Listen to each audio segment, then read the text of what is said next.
Hey friend, John MacLennan here, and in this video you're going to learn the opening solo to The Thrill Is Gone as recorded by B.B. King on guitar. Now this opening solo is pretty simple as far as the theory and the scales that go with it. It is a blues in the key of B minor, and B.B. really takes all of his notes from just the B minor pentatonic scale, just a simple 5-note scale. Now my goal with this video is to show you that you don't need a lot of notes, and you just need some good core ideas that we can steal from copying the greats like B.B. King and many other blues players. I'm going to break it all down for you step by step, but if you're new here and haven't downloaded my fretboard guide yet, you're going to want to grab this at the first link down below. It's especially going to tie in with knowing your pentatonic scales and how those scales relate to the chord shapes, and it's so important to understand this if you really want to play solos anywhere on the neck.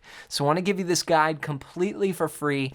Just go to johnmaclennan.com/fretboard guide or use the first link down below. It's just a one-page PDF, and it's going to go right along with this lesson. So grab that as my gift to you. And with that said, let's break this solo down. Let's break down how to play the solo to Thrill Is Gone as recorded by B.B. King.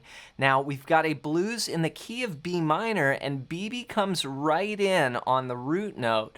With the first phrase, he plays.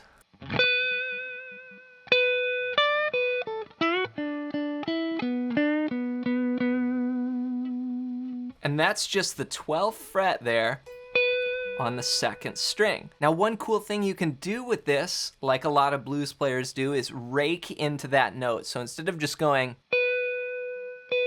you can go and just drag your pick down the strings as you mute the strings, but then release it by the time you get to that 12 or that second string there.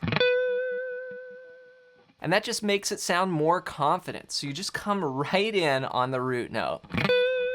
Then you play it again, and you kind of get off it. So 1 and 2 and 3 and 4, and you hit it kind of on beat 4 for the second time. Then you get off.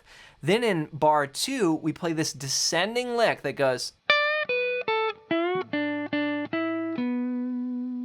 Okay, this is all 8th notes here, and it's a great example of using 2 positions here in your B minor pentatonic scale. Now let me just say this, if you know these 5 notes for your B minor pentatonic,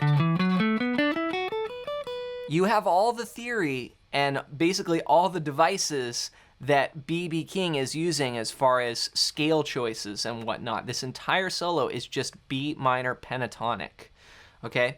So those notes are all he's playing, and then he's walking down between these 2 positions. So for those of you that are familiar with my caged guitar course, you're gonna be looking at this position, and then this position. And then here's a beautiful way of walking between those 2 positions.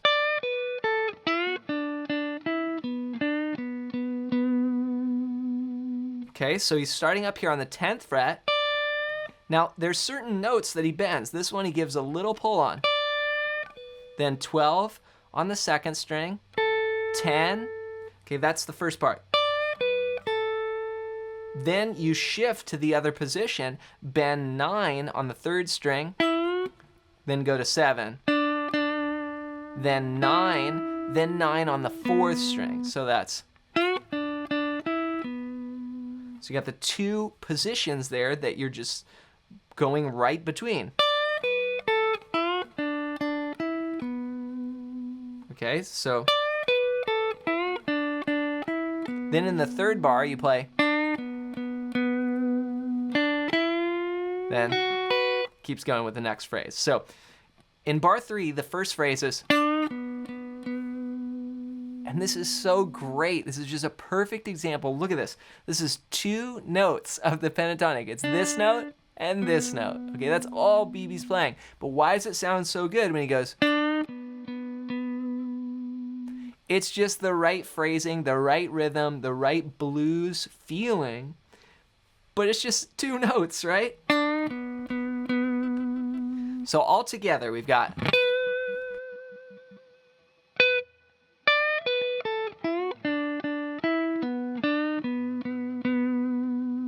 Okay, then of course adding the vibrato where you can in between. And then another classic lick here. I mean, each little phrase is just a golden nugget. Okay, that is 7 to 9 on the 3rd string, but then bend that 9 and then grab 7 and 7 on the 2nd and 1st strings. And what is that? To me, that's, you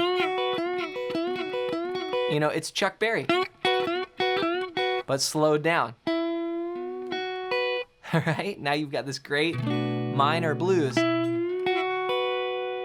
So 1 and 2 and 3 and 4. Okay, that's the first 4 bars. Then, so all of that so far is over what we call our 1 chord, B minor. Then we move to the 4 chord, E minor. And what does BB play? He does this. Another just simple melody, 3 notes, right? E, D, B. But he bends into the E. So the band is going to E and he's just bending right into the root. Then releases it. It's the 10th fret there and then down to 7. So 1 and 2 and 3 and 4 and 1 and then this next phrase gets a little tricky, and this was one thing BB was a master of, is these little bends. Okay, and what that is basically kind of pulling the notes up here. I'm gonna start on the 12th fret, the 2nd string, then you bend 10, just slightly start bending it, and then you go to a half step, so, and then you get up to a full step, so it's sort of like, it's basically those notes. Okay, and then you play 12, and you bend that up to 14. 1 and. And that's a full step bend on 10. And then you go 12, 12, you play 10 again, and you slowly bring it up. And BB was really good at those first finger bends. He had a really strong first finger, and he would just, a lot of times his hand looked like it was barely moving, but he'd get all the notes staying in one position, but just bending. Then, so this whole phrase goes like this. 1 and.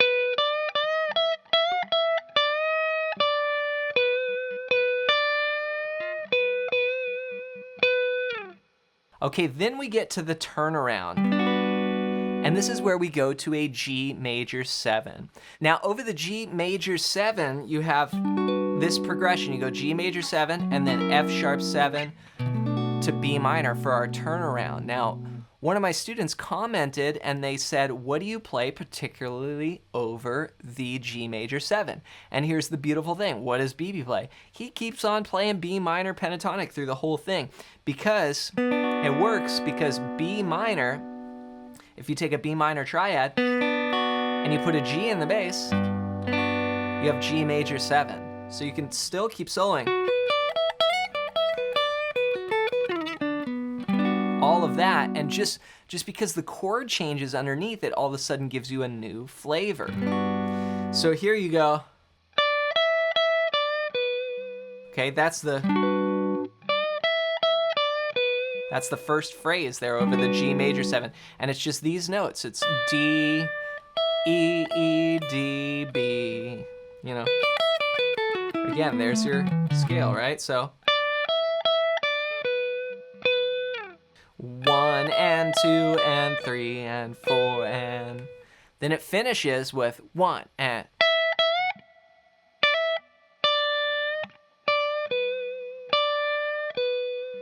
Okay, so this starts on beat 2, 1 and.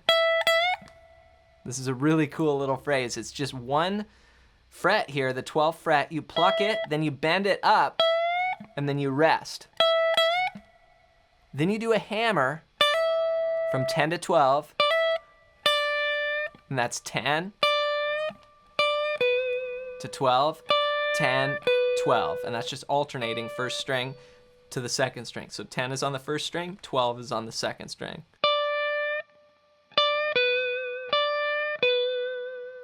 Now, as I mentioned, that 10 isn't just, that would sound lame. You want to push it and bend it and make it out of tune a little bit. So you're actually pulling the note out of tune, okay? And that's what makes it sound so cool.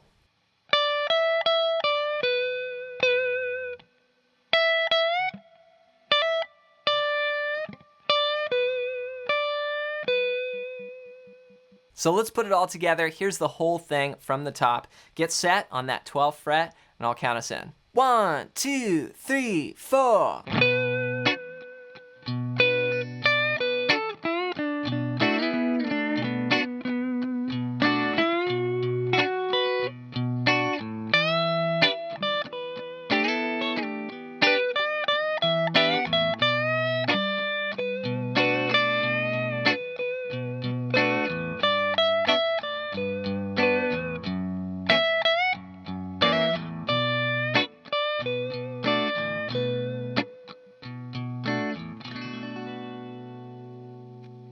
So again, I really want to stress the point that you don't need a lot of theory and you don't need to know a lot of fancy chords or things to make this kind of music. It's really just those 5 notes that BB's using in this classic solo that moved the world. So take what you can from that, and then what I would recommend doing is learning the chord progression, of course. If you haven't done that, be sure to check out that video that I have on my channel explaining that. But then practice recording yourself playing the chord progression, and then try and play this solo on top, and then try and steal some of those licks and just play with them, you know, mess with the rhythms or reverse the order of the notes or rearrange some of the licks, put one lick before a different lick, and see if you can just start improvising with this stuff. And that's really gonna start getting your playing sounding more like a real blues player. Remember, you gotta think of this like a language. You're learning a language and you gotta learn to speak it. So you gotta start using those words and developing the vocabulary. And to help you even more, be sure to pick up my ultimate fretboard guide at the first link down below. This is gonna tie right in with the chords and scales that we talked about today. And it's gonna show you the 5 patterns that I use to basically map out the entire fretboard.